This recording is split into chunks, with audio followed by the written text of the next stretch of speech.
আসসালামু আলাইকুম, কেমন আছেন সবাই? আশা করি ভালো আছেন, আমিও ভালো আছি। যেহেতু কোরবানি ঈদ চলেই আসছে, সবার দরজায় কড়া নাড়তেছে। কোরবানি ঈদের আমেজ সবার ভিতরে লেগে গেছে। সবাই যে যার কাজ নিয়ে ব্যস্ত। পুরুষরা গরু কেনা বা কোন হাটে যাবে সেগুলা নিয়ে ব্যস্ত, মহিলারা তাদের যে কাজগুলা সেগুলা নিয়ে ব্যস্ত। এটাই হয়েছে ঈদের আনন্দ। আমরা যারা মা তাদের ঈদ একরকমভাবে কাটে, আর আমাদের বাচ্চারা এরা আবার এক একজন এক একভাবে আসে। কেউ গরু দেখা নিয়ে আসে, কেউ যার যার মতো আছে। যাই হোক, যেহেতু কোরবানির ঈদ, মশলাটা তো বিশেষ বা বেপ্রয়োজন মশলা না হলেই না। এক একজন এক একভাবে মশলাটা তৈরি করে নেয় যার যার ইচ্ছা মতো।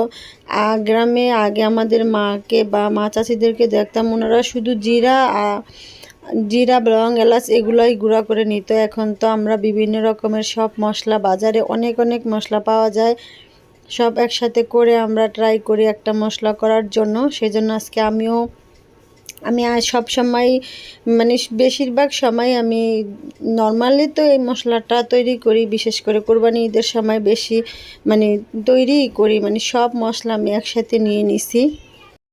এখানে যত রকমের মশলা সবগুলো আমি একসাথে নিয়ে নিছি। আমি মশলাটা হালকা একটু চুলাতে গরম করে নিছি, একেবারে কড়া আমি ভাজি করি নাই। দেখলেই বোঝা যাইতেছে যে আমি হালকা গরম করে নিছি।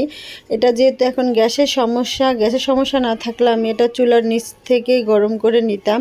গ্যাসের সমস্যার জন্য আমি চুলার নিচ থেকে আর নিতে পারি না। এই চুলাতে আমি অল্প আঁচে, যেহেতু গ্যাস অল্প ছিল, অল্প আঁচে হালকা গরম করে নিছি, যেন একটা কাঁচা কাঁচা ফ্লেভার এটার ভিতরে থাকে। একবারে আমি যে ভাজবো ওইটা আমি চাই নাই।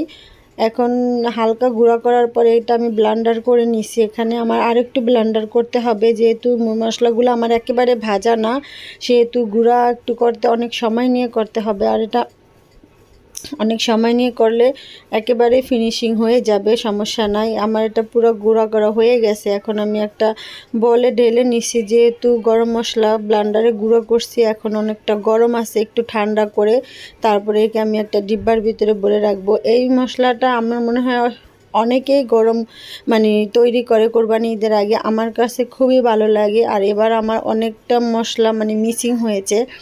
যাই হোক, আমার হাতের কাছে যেটা ছিল সেগুলো দিয়েই আমি তৈরি করে নিছি। এই যে আমার এটা আমার আগের মশলার একটা ডিব্বা ছিল, ওটার ভিতরে আমি রেখে দিলাম।